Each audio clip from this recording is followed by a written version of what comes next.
Olá, pessoal. Vamos ver aqui algumas perguntas de vocês, aqui do último perguntão que eu publiquei. Vamos ver aqui, ó.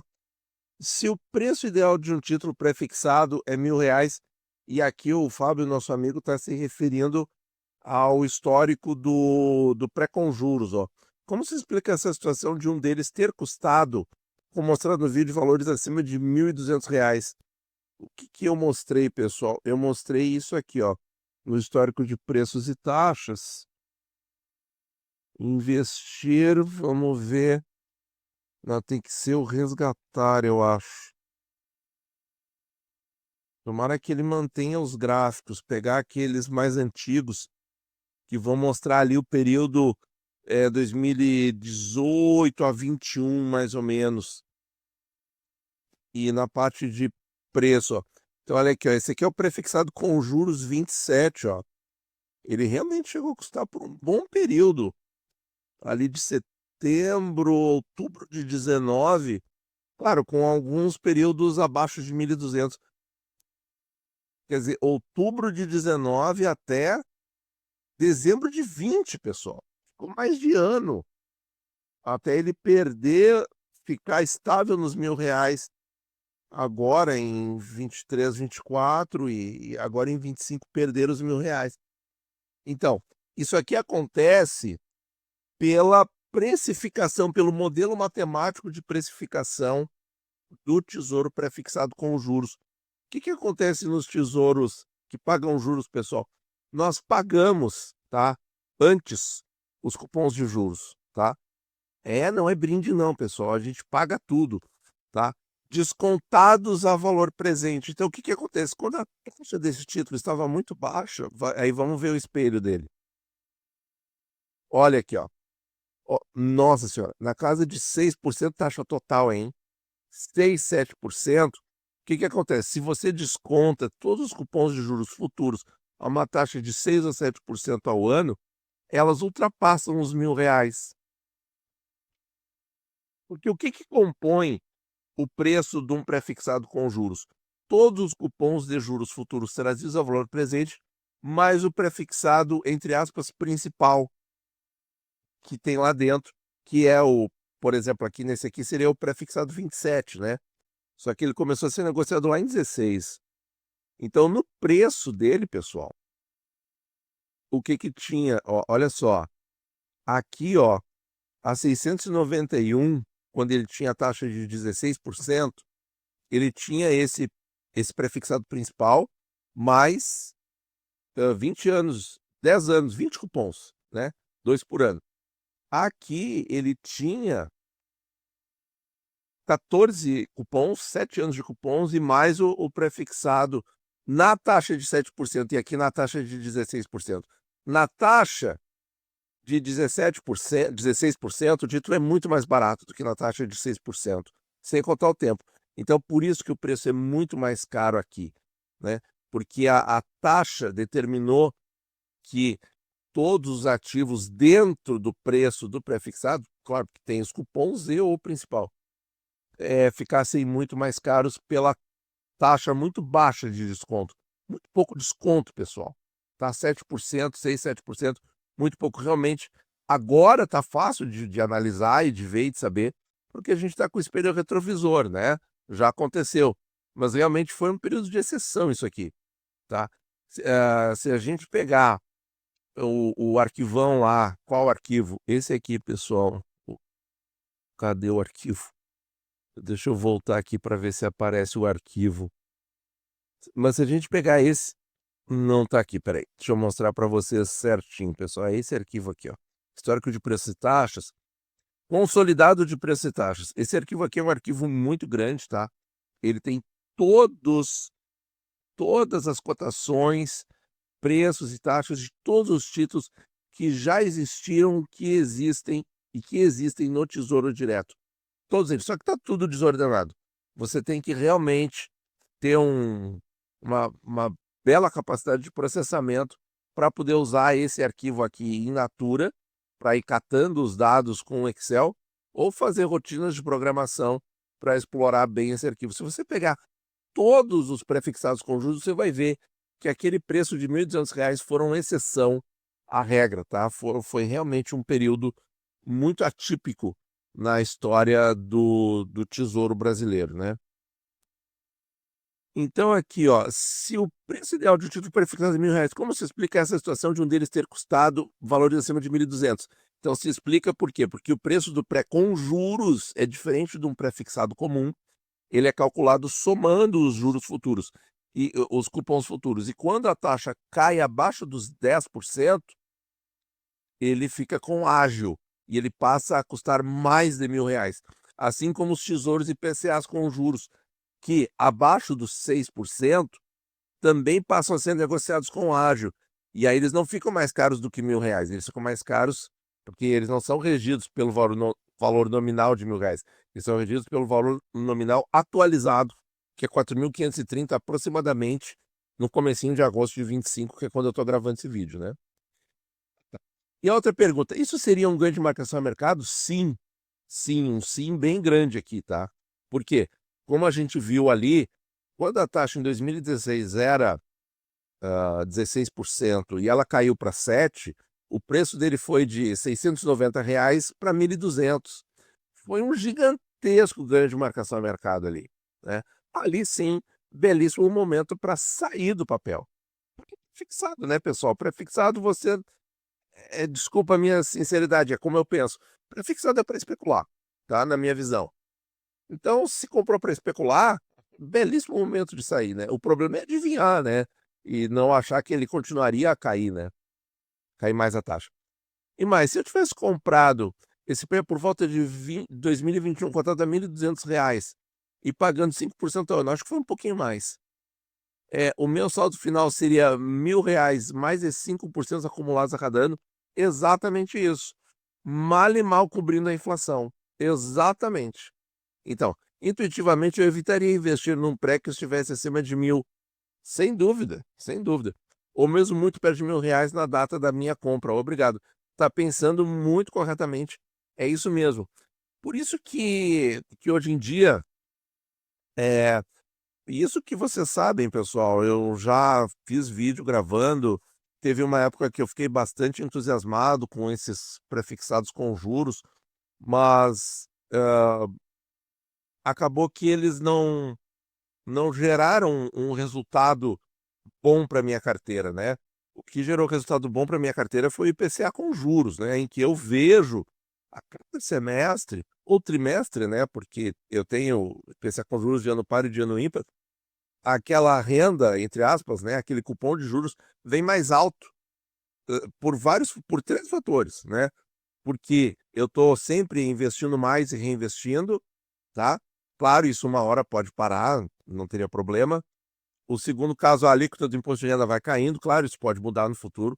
Mas o terceiro fator, o cupom é corrigido pela inflação, então ele sempre vem mais alto. No caso do prefixado, o que aconteceu comigo, né, como eu comprei ele ali, eu comecei a comprar quando ele estava 8,5%, até mais ou menos uns 11%, depois eu parei, pré com juros especificamente. O que aconteceu ali? Eu peguei uma curva de alta bem legal e tal, mas eu fiquei empatado.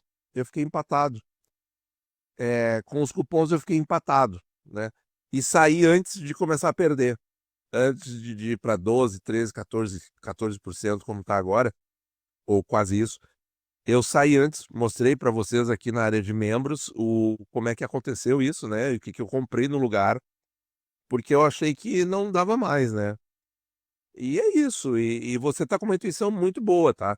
Evitaria de investir num pré que estivesse a cada 1.000. E por que que hoje eu continuo achando que não dá, apesar deles estarem com um preço muito mais interessante, né, e me perguntaram no outro vídeo e eu respondi: "Olha, o momento bom para investir é agora? É agora". Claro, por quê?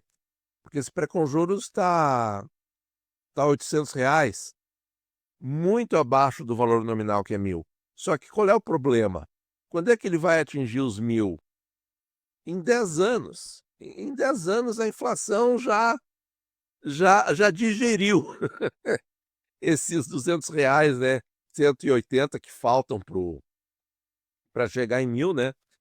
A Esses 10 anos a inflação já engoliu, digeriu, deglutiu e, enfim, né, já transformou, você sabe no quê, né? Para não ser deselegante aqui, já o sendo, tá? Mas, quer dizer, então não dá, eu cheguei à conclusão que não dá, que pré-fixado, assim, para longo carrego na carteira não dá. Dá para fazer uma especulação, tentar uma marcação a mercado, como foi o caso lá de entre 2016 e 2020, foi espetacular, mas, será que isso vai acontecer de novo? Não sei, né. Das 20 maiores economias do planeta, quais estão piores que o Brasil? Olha, essa pergunta é muito profunda para o nosso canal aqui, que a gente só estuda Tesouro Direto, tá. Essa eu peço desculpas, mas vou ficar devendo. Muito bem. Nathan, comprei Educa 27 e tenho uma dúvida. O imposto de renda sobre o ganho de capital, certo? Certo. No caso do Renda Mais, vocês têm uma regra de bolso? Bom, regras de bolso, pessoal, em geral são aproximações, tá? São simplificações, elas podem não ser 100% exatas, tá? Por isso que são regras de bolso, que é para você fazer rapidinho, tá? Para calcular quantos títulos comprar para ter o valor desejado já pensando no desconto do IR. A regra do Renda Mais é multiplicar o número de títulos por 1,11 e o resultado dá o número de títulos necessários. Teria algo semelhante para o Educa ou vale a mesma regra? Pode usar a mesma regra, viu? No caso do Educa, como o Educa 27 tem um período muito menor de acúmulo, então a parte do ganho de capital vai ser muito menor, certo? Porque você vai pagar muito mais no preço do título. É só ver pelo preço mesmo, né? A gente comparar aqui, ó, o Educa 27 custando R$ 3.400 e o Renda Mais 30 custando 1.809. Os dois vão chegar no valor nominal atualizado na mensalidade, no respectivo mês. Um vai pagar 1,240 avos, outro vai pagar 1,60 avos disso, tá? Mas os dois vão chegar. Só que num você pagou bem mais. Então, no Educa 27, aqui a 3.400, você pagou bem mais. Você vai ter, o que que traduz? Você vai ter um ganho de capital menor, mas você recebe mais rápido e em menos tempo. Começa a receber antes e em menos tempo. Então, seria a vantagem versus o preço. O que que acontece no Renda Mais 30? Você tem mais tempo de acúmulo, você demora mais para receber e você recebe muito mais diluído por muito mais tempo. Então, ele como ele tem um acúmulo muito maior e de 20 anos para a última parcela, o que que comparativamente à primeira, o que que acontece no Renda Mais? Você vai ter necessariamente um ganho de capital maior, porque ele tem mais acúmulo, né. Então é isso que acontece. Então a continha poderia até ser um pouco menor, você talvez precisasse, eh multiplicar esse número de títulos por um valor bem menor, talvez até 1,06, chutando 1,07, tá. Mas se você usar 1,10, 1,11, tá de bom tamanho, tá, sendo que é uma aproximação.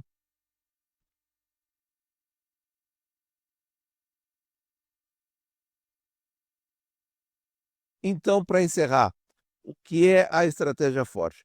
A estratégia forte, pessoal, é uma estratégia que eu bolei aqui com os membros, tá,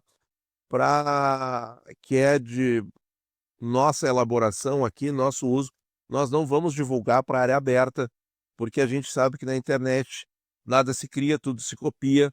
Então eu não gostaria de ver mais uma das minhas ideias sendo copiada à torta e à direito por aí. Então é uma estratégia que vai ficar exclusiva aqui para a área de membros, tá bom? Se você achar que o nosso canal merece, seja membro e venha participar conosco aqui dos debates. Seja bem-vindo. Muito obrigado por ouvir e bons investimentos a todos.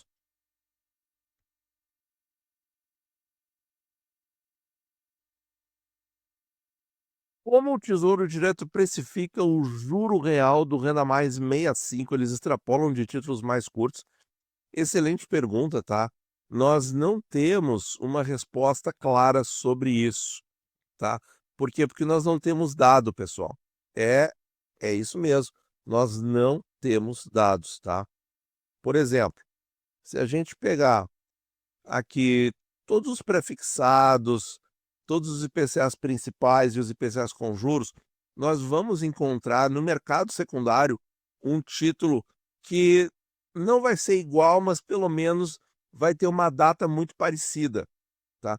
Porque nos leilões, no mercado secundário institucional, nós temos alguns prazos diferentes. Se não me engano, lá não tem pré. Agora tem pré-32. Não, tem.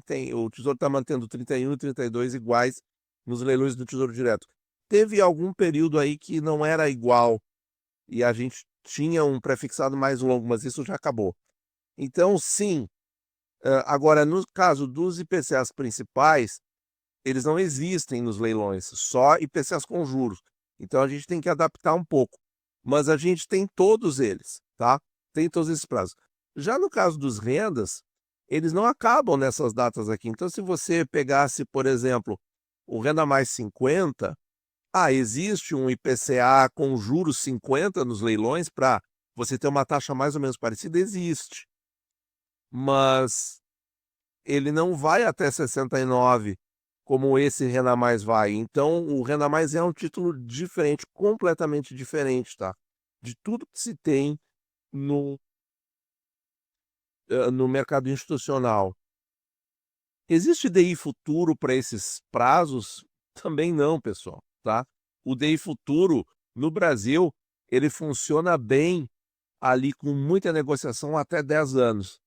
E, e meio que assim, com 10 anos e para. Então você vai ter vértices bons com bastante negociação em 26, 27, 28, 29, 30. Depois aí começa a dar uma diminuída, mas ainda assim tem volume de 31 a 35. E de 35 aí tem volume e 36 já não tem mais. Já para. Já não dá para fazer análise, né? Que seria por que eu estou citando o DEI futuro? Porque o DEI futuro é a expectativa futura de juros no Brasil, tá? Porque se vocês não sabem isso, as taxas elas têm muita influência da expectativa futura de juros, tá? E o melhor instrumento do mercado financeiro para a gente ver qual é o termômetro dessa expectativa é o DI futuro, tá? Então esse é o melhor instrumento. Vai até 35, pessoal. Depois disso não tem mais negociação, tá? E quem é que negocia isso? Em geral, bancos, tá? Mais de 90% é banco, tá? Os títulos no mercado institucional secundário também tem os seus limites. Então, o que precificaria as taxas dos Renda Mais? Eu acredito, tá, que o pessoal do Tesouro faça uma extrapolação da curva a termo de juros que nós temos do prazo, por exemplo, até 2060 pelos títulos do mercado secundário, e eles extrapolem essa curva para 2084. Isso pode ser uma coisa. A outra coisa é a seguinte: a própria demanda por esses títulos dentro do site do Tesouro. E aí seria um tipo de título que a gente poderia ver a temperatura dele pelo mercado de pessoas físicas. O quanto que cada um desses fatores de fato pesa no cálculo que o Tesouro faz antes de publicar isso aqui, ninguém sabe, tá? Porque não está divulgado, não está publicado uma, uma fórmula ou uma conta sistemática de como isso aqui é feito para os renda mais longos, tá? Mas eu acredito que a junção dessas duas coisas é bem razoável de pensar, porque se a gente for olhar, tanto a curva dos IPCAs principais, IPCA com juros, a curva dos Renda Mais e a curva dos Educas, essas 4 curvas, elas seguem a mesma lógica, tá? No período que a gente está vivendo. A gente está vivendo um período de quê, pessoal? Em resumo, estresse do curto prazo, Selic alta, parece que o mundo vai acabar amanhã, né? Pressão do fiscal, pressão externa com juros altos no exterior, com tarifaço, com isso e aquilo. Então, assim, ó, é realmente uma hecatombe de tudo que é lado.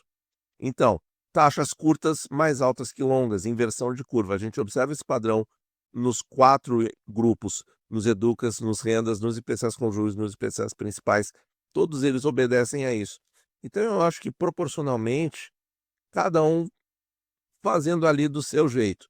Agora, em que ponto para? Por que que para no 702, não no 705 ou no 6,99? Eu não saberia dizer, que não tem DI futuro e não tem negociação de institucional aqui, só tem negociação de pessoa física no Tesouro Direto. Então, extrapolação da curva, matematicamente, e a questão de oferta e demanda. Oferta sempre tem, né? Tanto o Tesouro está sempre ofertando esses títulos, né? Dentro dos limites do programa Tesouro Direto. Então, mas é a demanda mesmo, demanda das pessoas físicas, tá? É isso aí que a gente pode dizer. Então, como você escreveu, eles extrapolam de títulos mais curtos. Não, bom, se considerar que o IPCA 60 com juros é um título mais curto que o 65, sim, né? Eles extrapolam da curva inteira, sim, como parte, né? Parte do processo. Poderia esclarecer sobre a alíquota de IR nos Educas? Por exemplo, se eu faço um aporte único, 2 anos antes do período de fruição, a alíquota do IR será 15%. Isso, se a MP 1303 não for aprovada, né? Nós temos até outubro para isso acontecer. Então, certo. Por outro lado, se eu optar pelo Educa mais curto, com o risco de pagar mais IR por conta da aplicação da tabela regressiva do imposto de renda, sim, corre esse risco, tá? Mas veja só, se você comprasse o Educa 26 agora, nós estamos em agosto, né? Então nós temos até o dia, começa a pagar 15 de janeiro, então 7 de agosto, data que eu estou gravando o vídeo.